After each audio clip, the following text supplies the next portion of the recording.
दोस्तों, क्या आपको पता है दुनिया की पहली 5G रिमोट सर्जरी जहां डॉक्टर 3000 किलोमीटर दूर बैठकर एक रोबोटिक आर्म से कर रहा था, वो अमेरिका या यूरोप में नहीं बल्कि चाइना में हुई। और आज की इस वीडियो में हम उसी पर्दे को हटाएंगे जो हम सबकी आंखों पर डाला गया। आज हम एक ऐसी सीक्रेट रियलिटी को अनकवर करेंगे जो आपके करियर का सबसे बड़ा टर्निंग पॉइंट हो सकता है। क्या चाइना वाकई ही सिर्फ सस्ता है या वहां कुछ ऐसा छुपा है जो वेस्ट के बड़े बड़े मेडिकल हब्स को डराने लगा? तो आइए जानते हैं MBBS in China the complete encyclopedia video series में।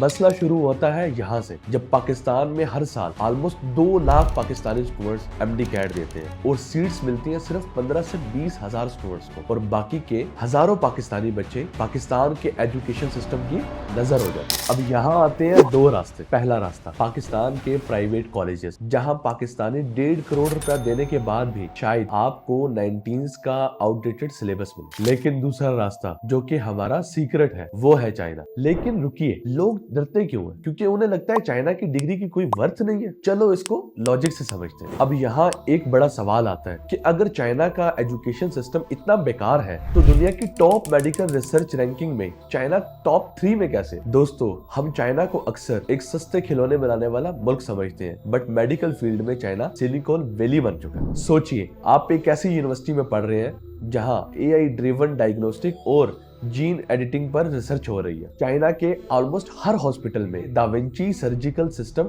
आम बात। जब आप चाइना से डिग्री हासिल करते हैं और तो आप सिर्फ खत्मशुदा डिग्री पर काम नहीं करते, बट उस टेक्नोलॉजी को सीखते हैं जो दुनिया में आने वाले 10 सालों में इंप्लीमेंट होने वाली होती है। जरा सोचिए, जब आप चाइना से डिग्री करके वापस पाकिस्तान आएंगे या US MLE देकर आप अमेरिका जैसी कंट्री में जाने का सोचेंगे और आपने ऐसी एडवांस रिसर्च टेक्नोलॉजी पर काम किया होगा, तो वहां आपका कौन मुकाबला कर पाएगा? यही तो वो साइकोलॉजिकल एज है जो चाइना से पढ़ने वाले स्टूडेंट को इंटरनेशनली स्टैंड आउट करता है। क्योंकि चाइना से पढ़ा हुआ डॉक्टर सिर्फ डॉक्टर नहीं होता, वो टेक सेवी सर्जन होते हैं। लेकिन दोस्तों, चाइना में 200 प्लस यूनिवर्सिटीज MBBS की डिग्री करवाती है, बट पाकिस्तानी स्टूडेंट्स के लिए चंद यूनिवर्सिटी ही सही यूनिवर्सिटीज है। क्योंकि यहाँ पर कंसेप्ट आता है PMDC और WHO से अप्रूव्ड यूनिवर्सिटीज का। सीधी सी बात है, अगर आपने गलत यूनिवर्सिटी चूज कर ली तो आपका करियर भटक सकता है। लेकिन अगर आप सही कंसल्टेंट और सही रोड मैप के थ्रू जाते हैं तो यही डिग्री आपके लिए ग्लोबल लाइसेंस बन जाता है। चलिए इस डिग्री के मजीद फायदे देखते हैं। चाइना की डिग्री WFME से रिकॉग्नाइज है, मतलब चाइना से डिग्री करने के बाद आप US से MLE के लिए 100% एलिजिबल। ये वो राज है जो आपको कोई भी नहीं बताता, क्योंकि वो चाहते हैं कि आप उनके भारी भरकम महंगे ऑप्शंस की तरफ आए। तो आखिर में सवाल ये है मेरा आपसे कि चाइना वाकई ही सही है आपके लिए? अगर आप सिर्फ डिग्री ढूंढ रहे हैं तो शायद नहीं, लेकिन अगर आप फ्यूचर ऑफ मेडिसिन की टेक्नोलॉजी रिसर्च और लैब्स का हिस्सा बनना चाहते हैं और कम बजट में वर्ल्ड क्लास टेक्नोलॉजी देखना चाहते हैं, तो चाइना सिर्फ आपके लिए एक ऑप्शन नहीं बल्कि दी ओनली ऑप्शन। आप चाइना की किस यूनिवर्सिटी में अप्लाई करना चाहते हो, नीचे कमेंट बॉक्स में हमें बताएं और ये वीडियो अपने फ्यूचर डॉक्टर्स के साथ जरूर शेयर करें। मैं हूं सलाउद्दीन और हम इस वीडियो सीरीज में आपके डॉक्टरी बनने का ख्वाब पूरा करेंगे। मिलते हैं नेक्स्ट एपिसोड।